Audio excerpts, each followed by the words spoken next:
This is the tutorial for Handout 3, Volume of Spheres. And so let's take a look at our first problem.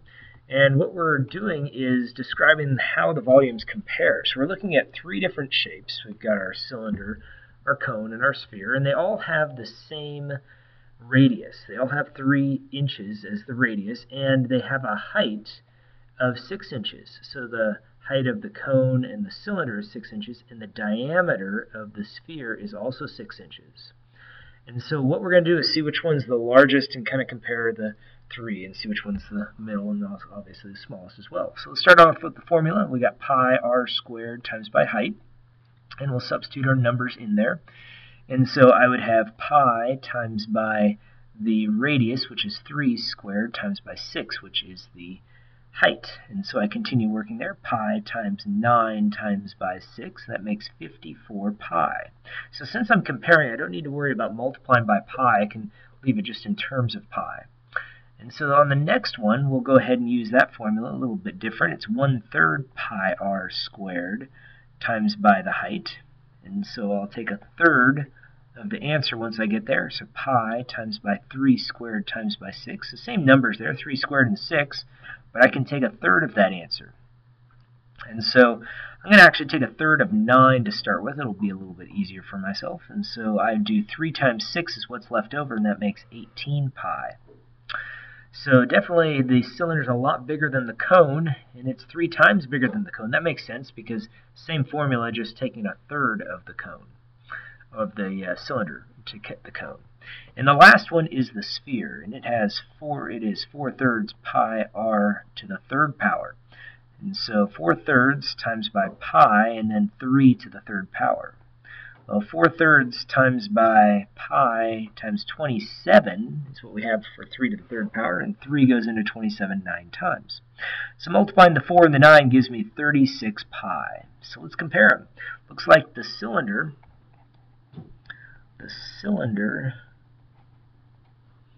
has the greatest volume,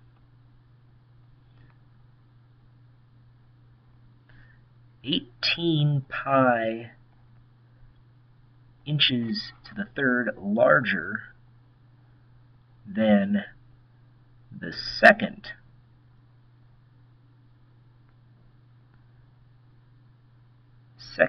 biggest figure, which is the sphere. And so I got that 18 pi by doing 54 minus 36. And when I did that subtraction, that's where I ended up getting that 18 pi. And so the smallest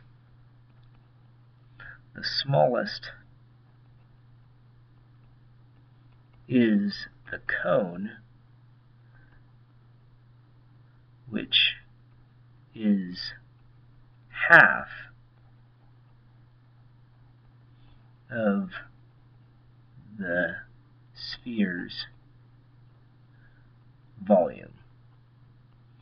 So when we're comparing, let's use some numbers in place of just words there, and so that we can give a little bit more meaning to what that comparison is. And so let's take a look at our next one. It asks for the diameter, but we're given the volume of this beach ball. Since we're dealing with the ball, we've got a sphere here.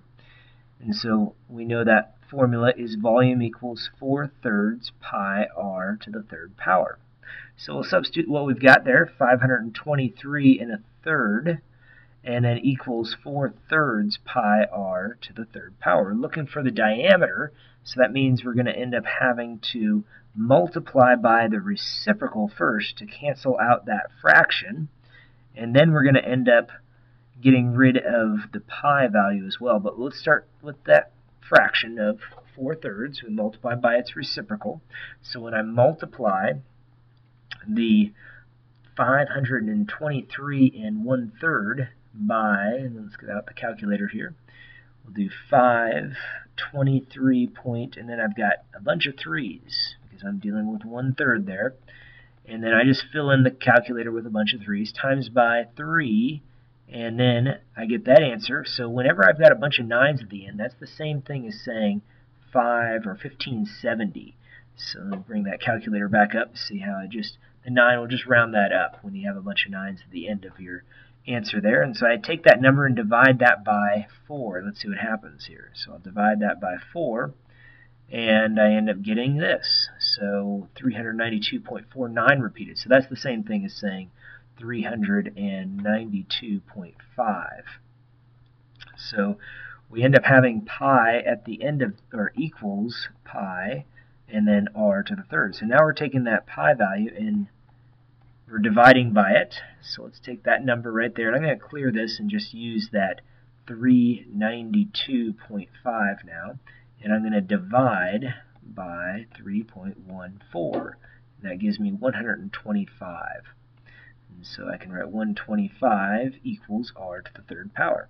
Now if you have a calculator that has this button, the cubic root, that's what we're looking for. Let's see if we've got it. If not, I know what the answer is. And so it looks like we have it right here. See how it shows the square root symbol?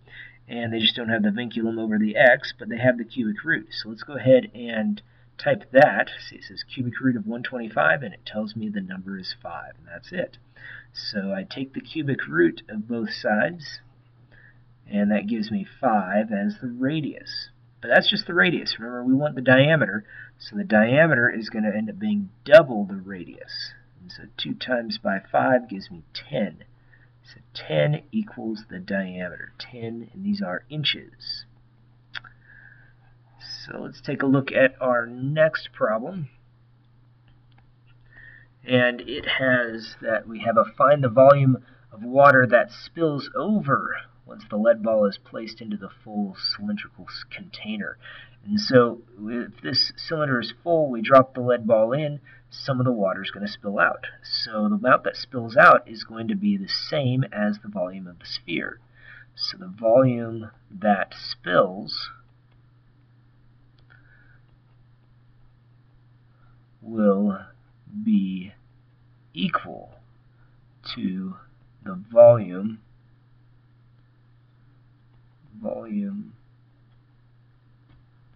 of the sphere.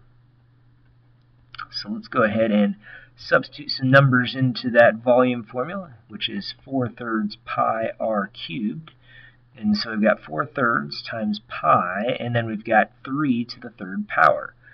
And so we do a little bit more work there. I've got 4/3 pi and then times by 27, and I can go ahead and divide 3 into 27, goes 9 times, multiplying across gives me 36 pi. And so that's going to be my volume. I'll go ahead and multiply 36 times by, oops, let's change that,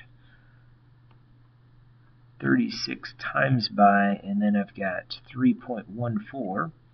That gives me 113 4/100 inches to the third power. Now let's say I wanted to find out how much space or how much liquid remains, let's say.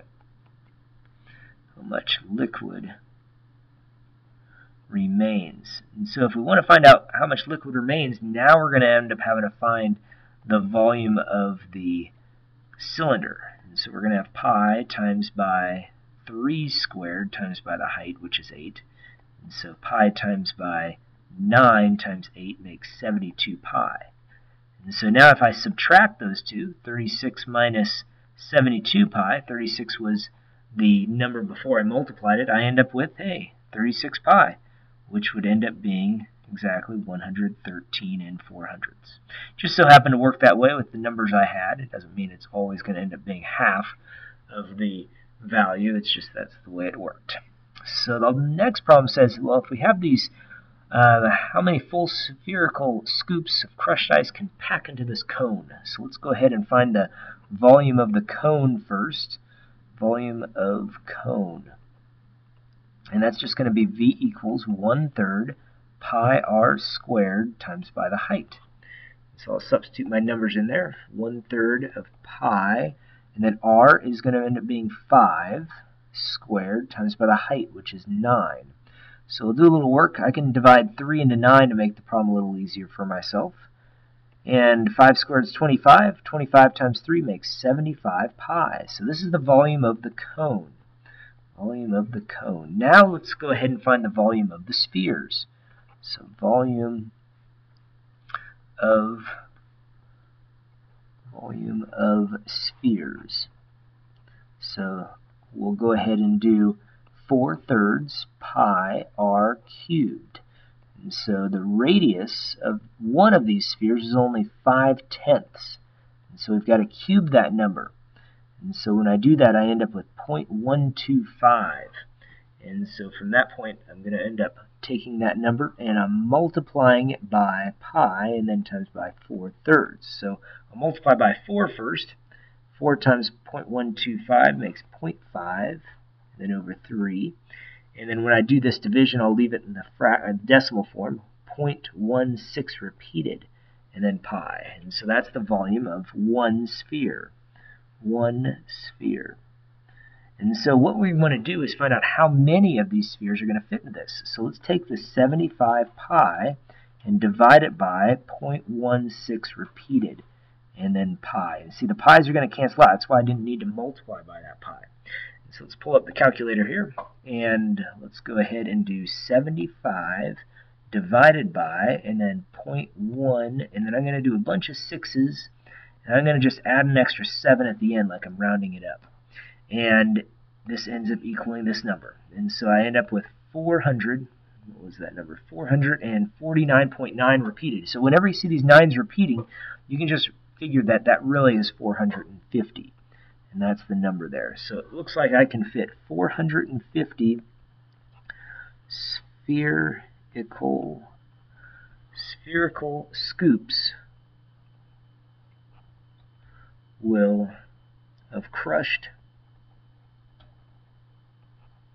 ice can fit